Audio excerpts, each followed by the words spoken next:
Halløjsa! Jeg skal så løse opgave 2, hvor jeg så skal bestemme højden af gavlen og dens areal. Jeg starter selvfølgelig med højden, som H det er så vores ubekendte værdi. Jeg vælger så at dele den her firkant op i 2 dele, så jeg har en retvinklet trekant, som er 90 grader, så jeg kan benytte mig af Pythagoras og en retvinkel hernede. Jeg ved jo, at hypotenusen er 5, og den ene katete er 4. Så det her lille stykke er det ubekendte.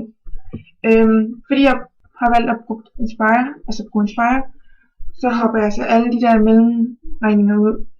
Så jeg siger A n lig 5 n minus 4 n. Yes, det giver 9. Kvadratroden er 9 af 3, men det beviser jeg lige sådan her. Yes, det er 3, super. Så ved jeg, at det her stykke, det giver 3 meter, plus det her stykke, som er 8 meter.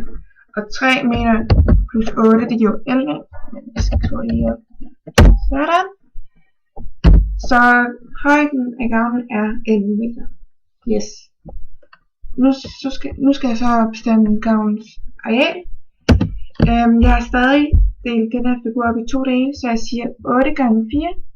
Så har jeg retvinklens areal. 8 gange 4, som skulle blive 32. Det gør det. Og så benytter jeg med den her formel for trekant, der hedder halv gange med højden gange grundlinjen. Så nu en halv gange med kateten her, 4, og den anden katete, som er 3. Og det giver så 6. Og de her 2 tal skal vi så plusse sammen. Det skulle meget gerne give 38. Plus 6. Yes.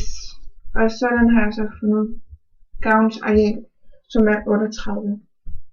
Yes, det var det. Hej hej!